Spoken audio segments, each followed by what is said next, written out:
आज हम लोग क्लास 10th गुणनखंड विधि द्वारा एलसीएम तथा एचसीएफ ज्ञात करेंगे। चैप्टर नंबर 1 का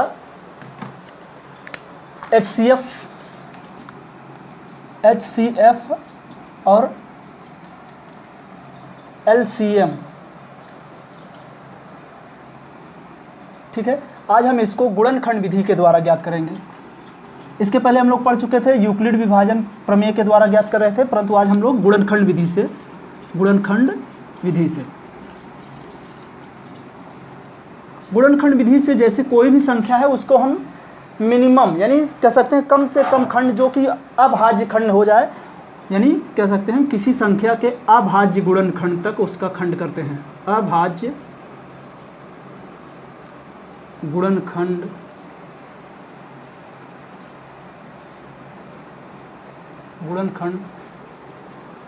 करते हैं। जैसे दिया है हमारे पास 44। अब इसको हम जब गुणनखंड करते हैं तो देख लीजिए, गुणनखंड करने का विधि लिखेंगे 44, इसको भाग करेंगे। सबसे पहले देखेंगे 2 से अगर जाता है तो 2 से भाग करेंगे, या जिस भी संख्या से जाता है भाग पहले, मगर कम से कम संख्या से पहले भाग करेंगे। तो पहले हम देख रहे हैं कि 44 है तो 2 से कट जाएगा, 2 दूनी 4, 2 दूनी 4, पुनः 2 से कट जाएगा, 2 एक कम 2, 2 एक कम 2, यानी अब क्या है 1, यानी 11 बचा है। अब 11 किसी अन्य 2 से नहीं कटेगा, ना तो 3 से कटेगा। 11 एक ऐसी संख्या है जो कि स्वयं से कटेगा, यानी 11 एक कम 11, यानी हम लिख सकते हैं 2 गुणे 2 गुणे 11, ठीक है।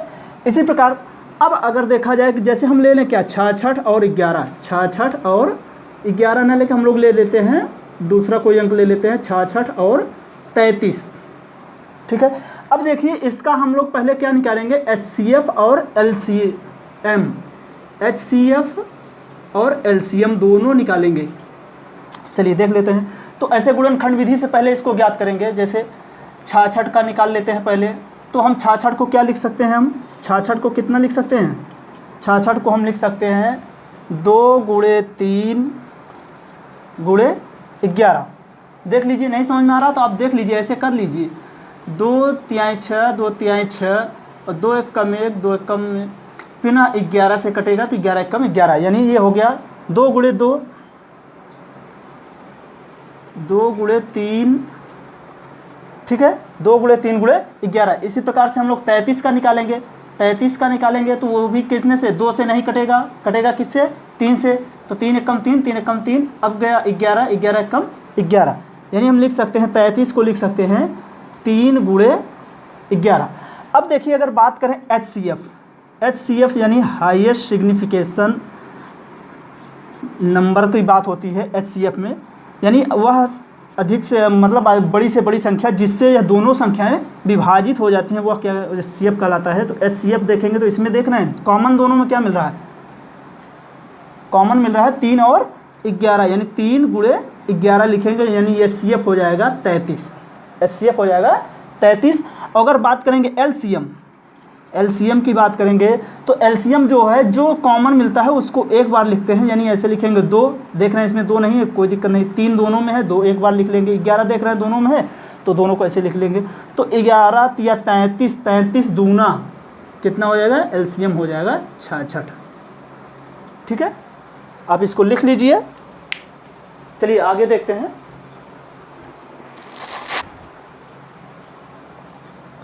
लिख लीजिए,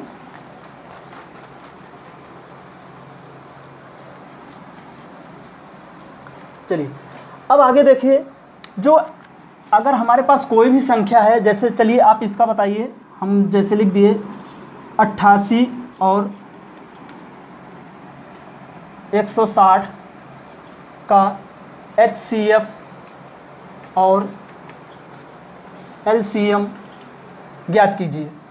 अब देख लीजिए भाग, यानी आप इसको गुणनखंड विधि से निकालेंगे, तो ये आप गुणनखंड विधि से निकाल लीजिए। जैसे अगर आप किसको एलसीएम निकालना है तो आप दोनों को एक साथ रख के कर सकते हैं, 88 को और 160 को दोनों को रख लीजिए। अब देखिए पहले 2 से भाग करेंगे, पहले 2 से भाग करेंगे तो देख रहे हैं 44 दूना 88 हो जाएगा, और ये कितना 80 दूना 160, पुनः 2 से, तो देख रहे हैं 2 दूनी 4, 2 दूनी 4 और 2 चौक 8, यानी 40 हो गया। पुनः देख रहे हैं 2 से कट जाएगा तो 2 एक कम 2, 2 एक कम 2 और ये 2 दूनी 4 यानी 20 हो गया। पुनः ऐसे अब देख रहे हैं 2 से कौन कटेगा, 20 केवल कटेगा, तो 2 से काट लीजिए, 11 को ऐसे लिख लीजिए, 10 दूना 20।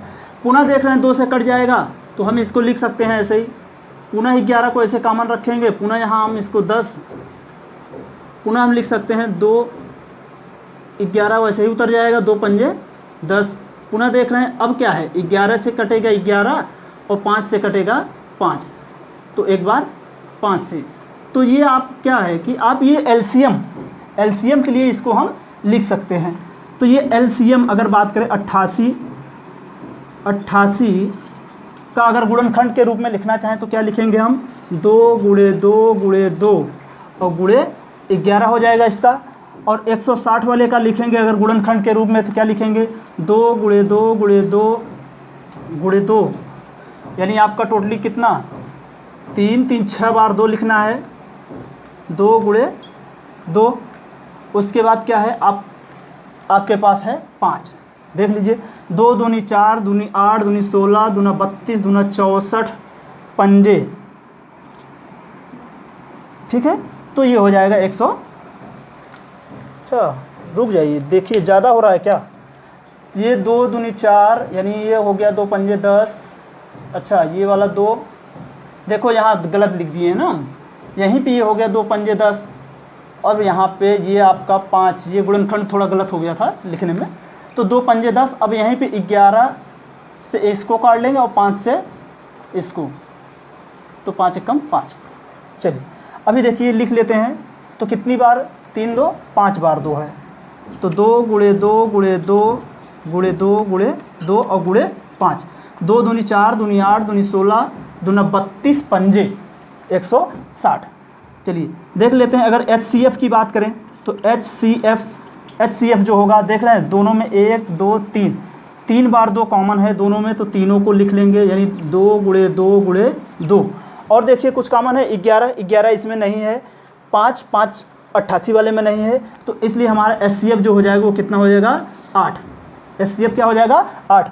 और LCM की बात करें, LCM की बात करें तो अब देख लीजिए LCM जो हो जाएगा उसको हम लिखेंगे 2 गुणे 2 गुणे 2 गुणे 2, पुनः देखिए गुणे 2 और गुणे 5 गुणे 11, ये आपका LCM हो जाएगा। इसको आप मल्टीप्लाई कर लीजिए तो हो गया 2 दूनी 4 दूनी 8 दूनी 16 दूना 32 पंजे 160 गुणे 11, 160 गुणे 11 यानी 0 11 छक 66 11 एकम 11 7 11 6 17, 1760 हो जाएगा LCM, ठीक है। HCF की बात करें तो 8 हो गया और LCM की बात करेंगे तो 1760, ठीक है।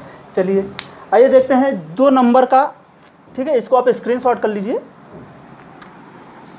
या चलिए आपके बुक का एक सवाल देख लेते हैं, आपके बुक का सवाल। चलिए बुक का सवाल, पहला सवाल दिया है आपका, दिया है निम्नलिखित संख्याओं को अभाज्य गुणनखंडों के गुणनफल के रूप में व्यक्त कीजिए। जैसे पहला दिया है क्या 140 है, 140 को अभाज्य गुणनखंड के रूप में प्रदर्शित करना है, तो इसको हम ऐसे ही करेंगे, आप लिखेंगे 140 पुनः 2 से 14 यानी 70, 35 दूना 70, 5 से करेंगे 5 सत्ते 35, पुनः 7 से 7 एकम 7। तो देख लीजिए, इसको लिख लीजिए, आप इसके ऐसे लिख सकते हैं 2 गुणे 2 गुणे 5 गुणे 7, ये आपका हो गया। और इसी में एक नियम है, आप इसे जो भी संख्याएं अगर एक बार से अधिक हैं उसको हम घात के रूप में भी दिखा सकते हैं। तो इसको अगर हम घात के रूप में दिखा सकते हैं तो हम लिख सकते हैं 140 को लिख सकते हैं यानी 2 की घात 2 गुणे 5 गुणे 7 के रूप में भी दिखा सकते हैं। ये इसका गुणनखंड विधि रूप हो गया। इसके बाद अगला सवाल देखिए, अगला सवाल क्या कहा 156, दूसरा जो दिया है 156 का निकाल लीजिए, 156 का। तो देख रहे हैं 156 का आपका जो हो जाएगा, अब इसी को क्या करना है 2 से भाग कर लेना है, 2 सत्ते 14 2 8 16, पुनः 2 से 2 तिहाई 6 2 9 18। अब देख रहे हैं 3 से कट जाएगा, 3 एकम 3 3 त्रिक्का 9 13, सिर्फ 13 से ही कटेगा यानी 13 एकम 13। तो चलिए इसको लिख लेते हैं, तो हो गया क्या 2 गुणे 2 गुणे 3 गुणे 13, ठीक है। और इसको अगर हम घात के रूप में दिखाना चाहें तो हम दिखा सकते हैं 2 की घात 2 × 3 गुणे 13, 156 को ऐसे लिख सकते हैं हम, यानी ये आपका आंसर हो गया। चलिए इसके बाद जो दूसरा सवाल दिया है, दूसरे में दिया है पूर्णांकों के निम्नलिखित युग्मों के HCF और LCM ज्ञात कीजिए तथा इनके बीच इनकी जांच कीजिए कि दोनों संख्याओं का गुणनफल HCF तथा LCM के बराबर होता है। ठीक है, तो चलिए हम जान लेते हैं, पहले इसको मिटा दे रहे हैं। दो संख्याओं का गुणनफल, दो संख्याओं का जिनका हमें LCM निकालना है, यानी जिस संख्या का हमें अगर दो संख्याएं दी हैं, दो संख्याओं का HCF और LCM का गुणनफल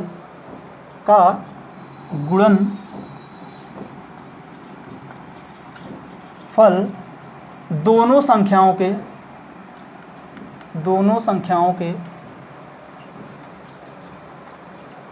गुणनफल के बराबर होता है, गुणनफल के बराबर होता है।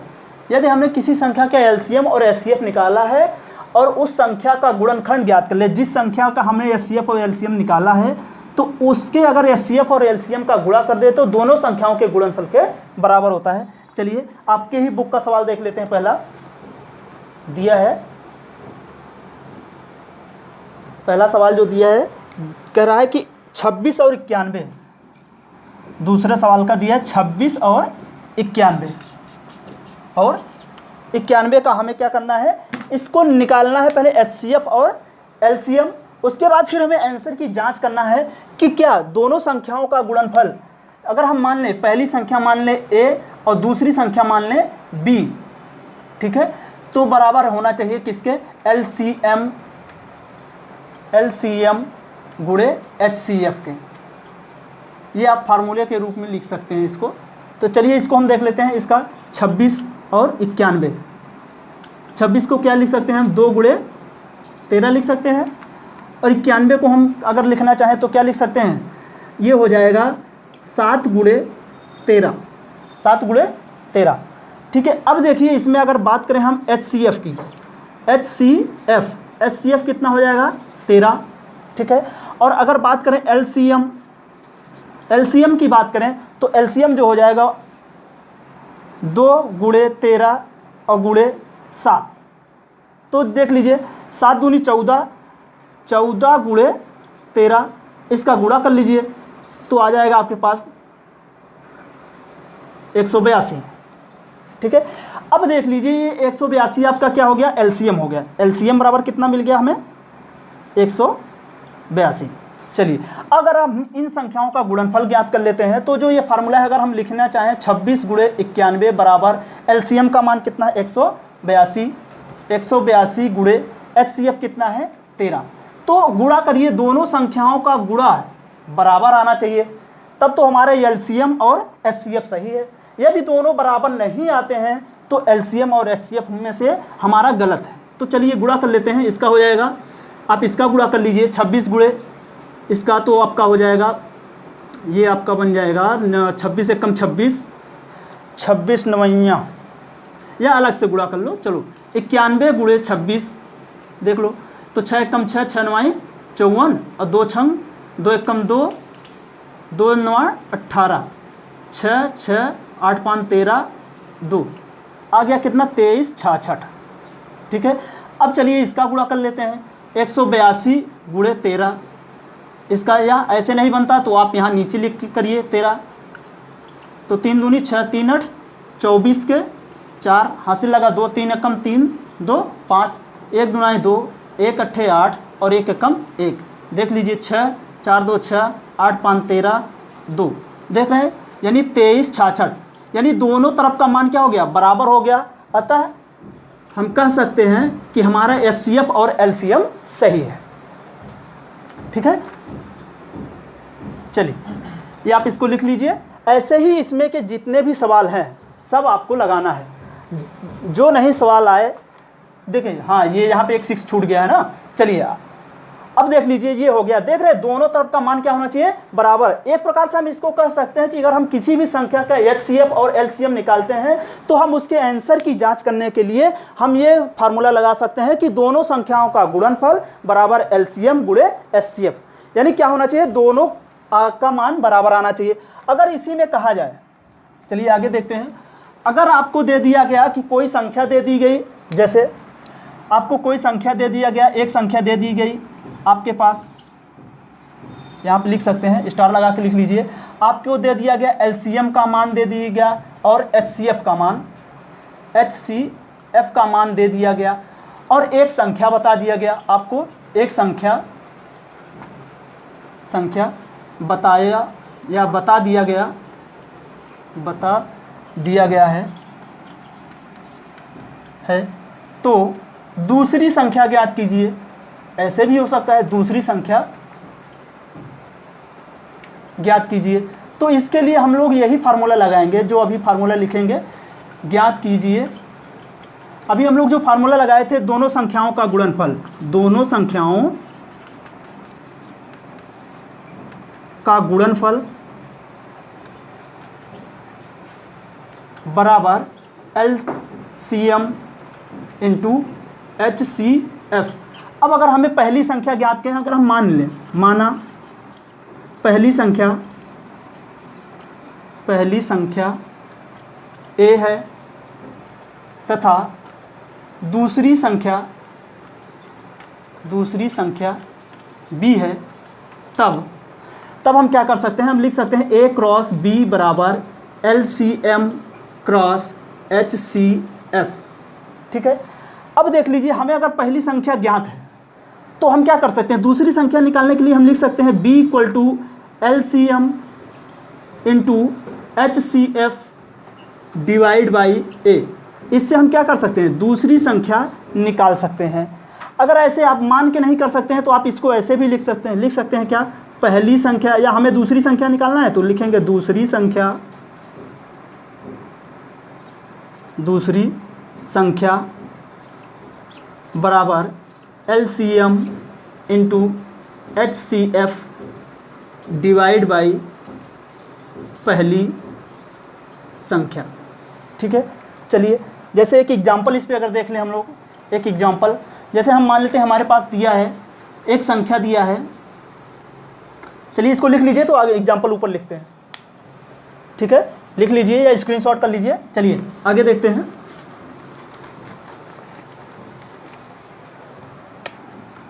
माना, या कह सकते हैं किन्हीं दो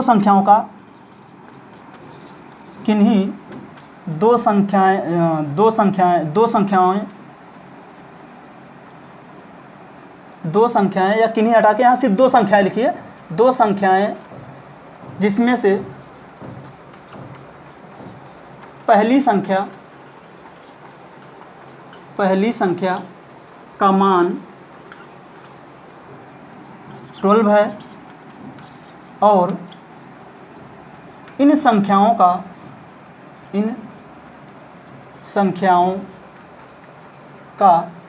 LCM